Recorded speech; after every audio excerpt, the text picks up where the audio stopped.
ಎಲ್ಲರಿಗೂ ನಮಸ್ಕಾರ. ಹೊಸ ವರ್ಷದಲ್ಲಿ ಮೊದಲನೆಯ ಹಬ್ಬ ಸಂಕ್ರಾಂತಿ ಹಬ್ಬ.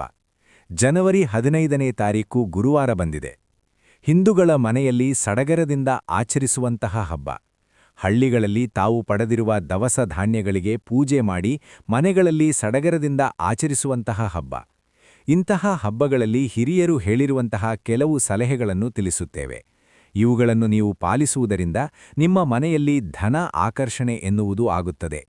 ಇಂತಹ ಸಲಹೆಗಳನ್ನು ನೀವು ಪಾಲಿಸುವುದರಿಂದ ದಿನದಿಂದ ದಿನಕ್ಕೆ ನಿಮ್ಮ ಕಷ್ಟಗಳು ಕಳೆದು ಆರ್ಥಿಕವಾಗಿ ಮನೆಯಲ್ಲಿ ಪ್ರಗತಿಯನ್ನು ಕಾಣುತ್ತೀರಾ. ನೀವಿನ್ನೂ ನಮ್ಮ ಚಾನೆಲ್ ಅನ್ನು ಸಬ್ಸ್ಕ್ರೈಬ್ ಮಾಡಿಕೊಂಡಿಲ್ಲ ಅಂದ್ರೆ ಮೊದಲಿಗೆ ನಮ್ಮ ಚಾನೆಲ್ ಅನ್ನು ಸಬ್ಸ್ಕ್ರೈಬ್ ಮಾಡಿಕೊಳ್ಳಿ. ಹಿರಿಯರು ಹೇಳಿದ ಸಲಹೆಗಳೇನೆಂದರೆ: 1. ಮಹಿಳೆಯರು ಬ್ರಹ್ಮಿ ಮುಹೂರ್ತದಲ್ಲಿ ಎದ್ದು ಮನೆಯ ಮುಂದೆ ಸಗಣಿಯಿಂದ ಸಾರಿಸಿ ಬಣ್ಣ ಬಣ್ಣದ ರಂಗೋಲಿಯನ್ನು ಹಾಕುವುದು ಮರೆಯಬೇಡಿ. 2. ನೀವು ಸ್ನಾನ ಮಾಡುವ ನೀರಿಗೆ ಒಂದು ಚಿಟಿಕೆ ಕಲ್ಲುಪ್ಪನ್ನು ಹಾಕಿ ಸ್ನಾನ ಮಾಡಿ. ಇದರಿಂದ ನಿಮ್ಮ ಮೇಲಿರುವ ನಕಾರಾತ್ಮಕ ಶಕ್ತಿಗಳು ದೂರವಾಗುತ್ತವೆ. 3. ಮನೆಯನ್ನು ಒರೆಸುವಾಗ ನೀರಿಗೆ ಒಂದು ಚಿಟಿಕೆ ಕಲ್ಲುಪ್ಪು ಮತ್ತು ಒಂದು ಚಿಟಿಕೆ ಅರಿಶಿಣ ಹಾಗೂ ಗೋಮೂತ್ರವನ್ನು ಮಿಶ್ರಣ ಮಾಡಿ ನೆಲ ಒರೆಸುವುದರಿಂದ ನಿಮ್ಮ ಮನೆಯಲ್ಲಿರುವ ನಕಾರಾತ್ಮಕ ಶಕ್ತಿಗಳು ದೂರವಾಗಿ ಧನ ಆಕರ್ಷಣೆ ಎನ್ನುವುದು ನಿಮಗೆ ಆಗುತ್ತದೆ. 4. ಹಬ್ಬದ ದಿನ ಮುಂಜಾನೆ ಶುಭ ಸಮಯದಲ್ಲಿ ಪೂಜೆಯನ್ನು ಮಾಡಿ ಮುಗಿಸಿ. ಇದರಿಂದ ನಿಮಗೆ ದೇವರ ಆಶೀರ್ವಾದ ಎನ್ನುವುದು ಲಭಿಸುತ್ತದೆ. 5. ಪೂಜೆಯ ನಂತರ ನಿಮ್ಮ ಮನೆಯ ಬಳಿ ಗೋಮಾತೆ ಇದ್ದರೆ ಅದಕ್ಕೆ ಪೂಜೆ ಮಾಡಿ. ಅದಕ್ಕೆ ತಿನ್ನಲು ಆಹಾರವನ್ನು ಕೊಡಿ. ಹೀಗೆ ಕೊಡುವುದರಿಂದ ಮುಕ್ಕೋಟಿಯ ದೇವತೆಗಳ ಆಶೀರ್ವಾದ ನಿಮಗೆ ಲಭಿಸುತ್ತದೆ. 6. ಹಬ್ಬದ ದಿನ ನಿಮ್ಮ ಮನೆಗೆ ಮುತ್ತೈದೆಯರು ಬಂದರೆ ಅವರಿಗೆ ಅರಿಶಿಣ ಕುಂಕುಮವನ್ನು ಕೊಡುವುದನ್ನು ಮರೆಯಬೇಡಿ. 7. ಸಂಕ್ರಾಂತಿ ಹಬ್ಬದ ದಿನ ಎಳ್ಳು, ಬೆಲ್ಲ, ಹುರಿಗಡಲೆ ಇವುಗಳನ್ನು ಮಿಶ್ರಣ ಮಾಡಿ ನಿಮ್ಮ ಮನೆಗೆ ಬಂದವರಿಗೆ ಮತ್ತು ಅಕ್ಕಪಕ್ಕದವರಿಗೆ ಕೊಡಿ. ಎಳ್ಳನ್ನು ಮಿಶ್ರಣ ಮಾಡಿ ಕೊಡುವುದರಿಂದ ನಿಮ್ಮ ಕಷ್ಟಗಳು ದಿನದಿಂದ ದಿನಕ್ಕೆ ದೂರವಾಗುತ್ತವೆ. ಇದರಿಂದ ನಿಮ್ಮ ಮನೆಯಲ್ಲಿ ಆರ್ಥಿಕ ಪ್ರಗತಿ ಎನ್ನುವುದು ಆಗುತ್ತದೆ. 8. ಸಂಕ್ರಾಂತಿ ಹಬ್ಬದ ದಿನ ನಿಮ್ಮ ಮನೆಯಲ್ಲಿ ಎಳ್ಳೆಣ್ಣೆಯಿಂದ ದೀಪಗಳನ್ನು ಹಚ್ಚಿ. ಇದರಿಂದ ನಿಮ್ಮ ಮನೆಯಲ್ಲಿ ದೇವತೆಗಳ ಆಶೀರ್ವಾದ ಎನ್ನುವುದು ನಿಮಗೆ ಸಿಗುತ್ತದೆ. 9. ಹಬ್ಬದ ದಿನ ನಿಮ್ಮ ಮನೆಯಲ್ಲಿ ಹಿರಿಯರು ಯಾರಾದರೂ ಇದ್ದರೆ ಪೂಜೆಯ ನಂತರ ಅವರ ಆಶೀರ್ವಾದವನ್ನು ಪಡೆದುಕೊಳ್ಳಿ. 10. ಸಂಕ್ರಾಂತಿ ಹಬ್ಬದ ದಿನ ಸಂಜೆಯ ಸಮಯದಲ್ಲಿ ಮನೆಯ ಮುಖ್ಯ ದ್ವಾರದ ಮುಂದೆ ಎಳ್ಳೆಣ್ಣೆಯಿಂದ ದೀಪಗಳನ್ನು ಹಚ್ಚುವುದರಿಂದ ತಾಯಿ ಲಕ್ಷ್ಮೀ ಆಶೀರ್ವಾದ ನಿಮಗೆ ದೊರೆಯುತ್ತದೆ. 11. ಹಬ್ಬದ ದಿನ ನಿಮ್ಮ ಮನೆಯ ಬಳಿ ಯಾರಾದರೂ ಭಿಕ್ಷುಕರು ಬಂದರೆ ಅವರನ್ನು ಹಾಗೇ ಬರಿಕೈಯಲ್ಲಿ ಕಳಿಸಬೇಡಿ. ತಿನ್ನಲು ಏನಾದರೂ ಕೊಡಿ.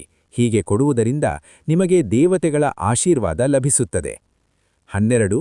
ಹಬ್ಬದ ದಿನ ಪೂಜೆಯ ನಂತರ ಪಶು ಪಕ್ಷಿಗಳಿಗೆ ಆಹಾರವನ್ನು ದಾನ ಮಾಡುವುದರಿಂದ ನಮ್ಮ ಪೂರ್ವಜರು ಸಂತೃಪ್ತರಾಗುತ್ತಾರೆ. ಅವರ ಆಶೀರ್ವಾದ ನಮಗೆ ಲಭಿಸುತ್ತದೆ. 13.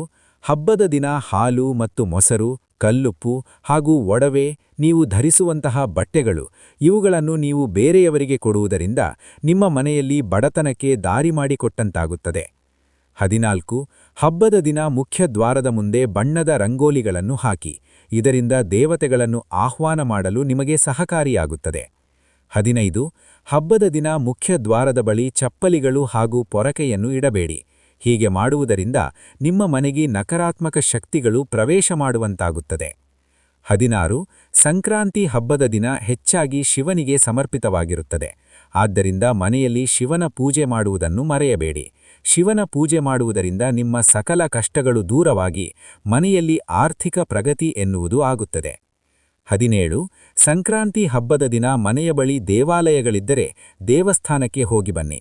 ದೇವಸ್ಥಾನಕ್ಕೆ ಹೋಗಿ ಬರುವುದರಿಂದ ದೇವತೆಗಳ ಆಶೀರ್ವಾದ ಎನ್ನುವುದು ಹಬ್ಬದ ದಿನ ನಿಮಗೆ ಲಭಿಸುತ್ತದೆ. 18. ಸಂಕ್ರಾಂತಿ ಹಬ್ಬದ ದಿನ ಸಂಜೆಯ ಸಮಯದಲ್ಲಿ ಮನೆಯಲ್ಲಿ ದೀಪ ಹಚ್ಚುವುದನ್ನು ಮರೆಯಬೇಡಿ. ಏಕೆಂದರೆ ಹಬ್ಬದ ದಿನ ದೀಪ ಹಚ್ಚುವುದರಿಂದ ದೇವತೆಗಳ ವಿಶೇಷವಾದ ಆಶೀರ್ವಾದ ಎನ್ನುವುದು ನಮಗೆ ಲಭಿಸುತ್ತದೆ.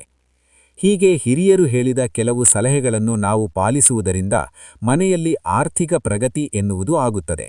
ದಿನದಿಂದ ದಿನಕ್ಕೆ ಧನ ಎನ್ನುವುದು ನಮಗೆ ಆಕರ್ಷಣೆಯಾಗುತ್ತಾ ಹೋಗುತ್ತದೆ.